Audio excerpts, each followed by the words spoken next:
Hello there guys and welcome back to the channel. Today's video we're going to be talking about Spider-Gwen.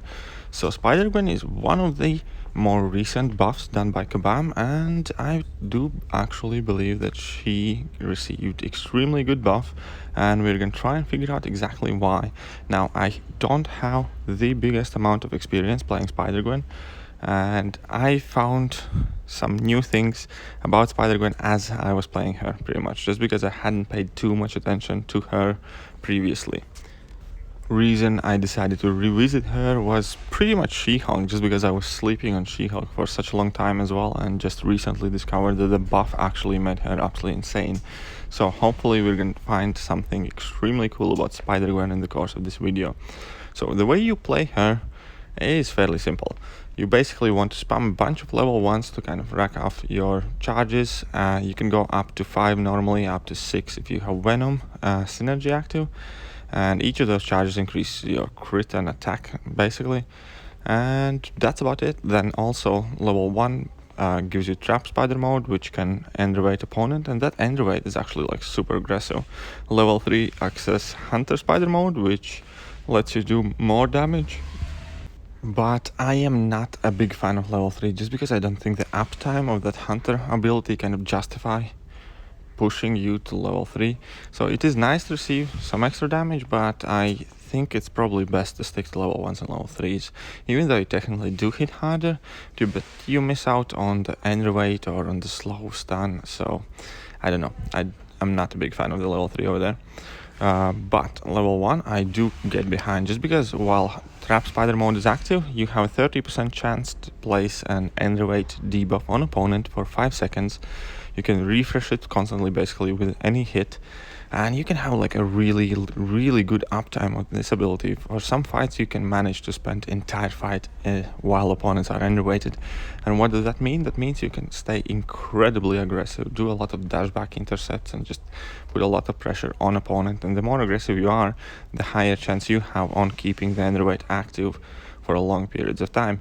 Now level 2 also has a paralyzed debuff on, which is basically like a super stun. Opponents stunned and they do not gain any power, which is quite handy, quite cool. I do like it, but I still kind of prefer just overall aggression via your level 1s, via enervate. And with that I realized that Spider-Gwen is actually a really solid power control character that also has slow debuff access. So I do genuinely like that. I think that is a winning combination. As we saw here, 244 hits for a rank 3 Spider-Gwen to take down Winter Soldier with class disadvantage. Not bad at all. Right, now we're going to take a look at Spider-Gwen against magic, and we're going to check out that power control theory we had earlier. So this is feats of power, so the limbo is going to be quite nasty. As we can see here, we do initially trigger the limbo, and we're already like way down there in the middle. Second limbo takes us down to 21%, so it's clear we can't take any more of these. Let's see if we can have 100% uptime of our enervate and therefore completely kind of ignore magic's limbo. So in order to do that, we have to play aggressive. We need to kind of like get our level 1s in fast, steady manner. A bit of RNG help would be appreciated. And as we can see here, the fight is already closing to the end, and she's still at pretty much 0 power. So we managed to keep 100% uptime on that enervate just by being aggressive. 50 hits in and magic goes down. So there you go. That is the key aspect I think we need to focus on when talking about Spider-Gwen, because that enervate is amazing and you can keep it up for such a long times consistently. Now let's take a look at what she does against Mordor. So her slow debuff on her heavy attack basically prevents Mordor from evading and astral evade. So now with their got cheeky, this isn't going to be the best example of gameplay, but it's just to demonstrate that Spider-Gwen's slow debuff works excellent against Mordor, and with the same theory you can also use it against stun immune opponents when you bait heavy and you counter with your own heavy, just because her heavy attack has a good reach and it is not all that difficult to counter opponents' heavy attacks with yours because of it. We did mess up here and there, but luckily the Quake synergy saved us, and that is a really great synergy for Spider-Gwen as I feel it, because you do want to remain aggressive, you do want to keep your enervates up, and so you do want to do a lot of dashback intercepts, and just having that additional safety net could be really useful for SpiderGwen. And for most of my testing, I pretty much didn't let go of that synergy just because it saved me far too many times from silly mistakes. But yeah, so Mordor, nothing difficult over there. And now we're going to take a look at Dormammu. So once again, these fights are meant to kind of excel her power control ability, and as we all know, Dormammu can be quite an annoying opponent to face, especially if he doesn't want to throw his level 1, because otherwise you end up taking quite a bit of block damage and it's just kind of an awkward time altogether. But with Underweight, we do not really have to worry about that, because even if he's past 1 bar power, so long as we keep aggressive, so long as we can keep Underweight up for as long as possible, we're not gonna have to worry about baiting special attacks. So in case of matchup like Dormammu, that is working out perfectly for us, even though we do not necessarily always manage to keep Underweight up 100%, still just the amount of power Dormammu is not getting from us hitting him lets us be a lot more aggressive, lets us take the fight a lot more kind of fluently, and yeah, makes it quite easy. And I think that is pretty much where SpiderGwen shines. Now her damage ramp up is nice, and slow debuff obviously is extremely useful, but that underweight is the key aspect of SpiderGwen as far as I'm concerned. And even though underweight works only from basically preventing opponents from getting power from while we're hitting them, it still goes a really long way into a fight like, let's say, against Hyperion, because if you only take Hyperion's passive power gain, it's not that big of a deal to kind of worry about. The problem is when you combine the power he gets from us hitting at him, because we obviously want to win the fight, combined with the power gain he gets passively, and then he becomes a difficult opponent to face. However, if we completely or almost completely take away the power he gets from us striking him, dealing with his passive power gain all of a sudden becomes an absolute breeze. This fight just feels like an easy kind of going fight. You do not have to worry about him getting to his level 3. For most part, he's somewhere in his like level 1 area or hardly getting to 2 bars of power, and we're just doing our thing and we're still keeping aggressive. We do not spend like a lot of time trying to bait out the specials or anything like that, because we can afford to do multiple combos in a row without needing to bait a special attack, and that gives this fight a completely different feel opposed to when you fight it with different opponents without any power control at all.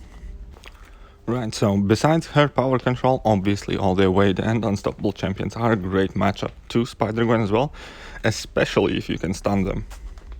Now in this video I'm not going to be talking too much about her level 2, just because I think it's a bit incomplete. It is like a super stun when you can mince an opponent, you don't have to worry to pushing them to level 3 and all, and you can reverse their heal and stuff, but overall I think the duration is just not long enough to kind of justify it, and I kind of understand why, just because if you could have a longer duration on that stun, that would be insanely overpowered, especially if you combine it with like science power boosts and stuff like that. But regardless, so here we're checking out against Miles. He has 9 passive charges, yet he can't evade a hit. Now there I was being cheeky just to check whether I can land in a cheeky heavy attack, but we had no need for that. As we can see here, 31 hits, Miles Morales goes down without any problem at all. So next we're going to be checking out some 6.1 gameplay against No Retreat. Another great example of her underweight and basically preventing opponents from gaining power can be used even in the newer nodes such as No Retreat, just because if opponent hardly gets a chance to launch a special attack, you also do not have a need to kind of dance about that and try and bait his special attacks out. So as you can see here, we pushed him to level 2, and now we basically just need to get our underweight up, which we did just now, and we can just go ham at the opponent. We do not have any need to dash back. We're not kind of like worried about him gaining a bit of power here and there, just because we know that we can constantly keep at the opponent, so we're never kind of trying to bait out any special attacks. If he happens to shoot some, great. If he doesn't, for most part we can keep up underweight indefinitely, especially if we do not have to wait out opponent's special animation, and that's how you just have this really kind of aggressive, fluid feel to the character, where once you get going, as you start building, you just tear in the opponent and you're as aggressive as pretty much any character in the game. Like, very few champions can play it this way, and it is definitely enjoyable because you do not worry about pushing opponents level 3. Typically, either you're gonna have Enderweight up all the time, or they're just gonna throw their special attack somewhere in between your combos. Now, even though, as you can see here, it took us 85 hits, it was a super simple fight. There was nothing difficult about it. We remained super aggressive, didn't trigger nor retreat once. Now, next fight where we're going to check out how useful Enderweight can be is going to be against Brute Force Magneto. Now, as we all know, Brute Force can be fairly tricky node if opponents start to play passive. They do not want to bait their special attacks just because you do not want to push opponents to a certain special attack like 2 or most often 3, and you don't want to eat them. You kind of have to bait them, and fairly often that proves to be tricky. However, for SpiderGwen, it is a super simple fight, super simple task. Just because of her aggression levels, even if opponent is past 1 bar of power, you never have to stop hitting the opponent. Therefore, you're never in danger of that brute force timer expiring and you starting to degenerate. Basically, you just stick to your level 1s, because the uptime of level 1 is really long. You can easily get to another level 1 before it expires, even if the AI is not always necessarily cooperating with you. But for most part, it is super easy to keep your Trap Spider mode active at all times, so the chance to Enderweight is always going to be there, and it lasts for 5 seconds and it can be reapplied on every hit, so it is really not difficult to keep it up for most of the fight. And next is going to be another brute force fight against Stark Spidey. So against Stark Spidey, obviously he has a chance to evade, so we will try to keep our slow debuff on him at all times and still kind of pressure and see how we can kind of multitask in her abilities. Because unlike She-Hulk, she can't chain her heavy attack to her normal combo, just like most champions. So you do need to play a bit more differently. You do need to pay attention to your slow debuff. However, it has a really nice long duration. I believe it's like 15 seconds or so. So in 15 seconds, combined with Enderweight, you can do a lot. And it's not like you have to constantly keep worrying about whether that slow debuff is active. Now, you do drop it now and then, but if you can parry the opponent, then an easy parry heavy can solve your problems. Also, additionally, instead of parrying your opponent, you can just block bait a heavy and punish opponent's heavy with your own. So even though keeping up slow debuff it is not as easy as it is for like She-Hulk, it's still not overly difficult either, and you can have uptime of Enderweight and slow debuff in most of the fights. And that is already kind of extremely powerful combination to have.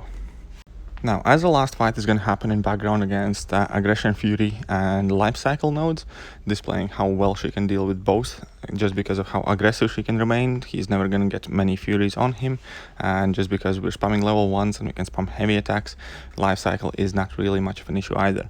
Therefore, my overall thoughts on Spider-Gwen. Do I think she is on top of the tier lists and the best of the best? No. Do I think she's an extremely solid character? Yes. Do I think people overall have kind of misconceptions of these revamped characters and they often tend to shy away from them? Also yes. Do I think Spider-Gwen is better than she has been given credit for? Definitely. You can play extremely aggressive. She's a fun champion that has great power control. It's not the best in the game, but it is super easily accessible and maintainable, and it does help you so much to remain aggressive, to play your game, your style. I think she's extremely fun character to play. I think she is good. I think she has a lot of redeeming qualities. Do I recommend her being ranked up and used as much as you can? Definitely. So there you go. Spider-Gwen is an extremely solid character that you can have heaps and loads of fun playing with. But anyway, that's gonna be it for today's video. I hope you did enjoy it. If you did, don't forget to hit that like, sub button, all the buttons, and catch me on soon. See ya.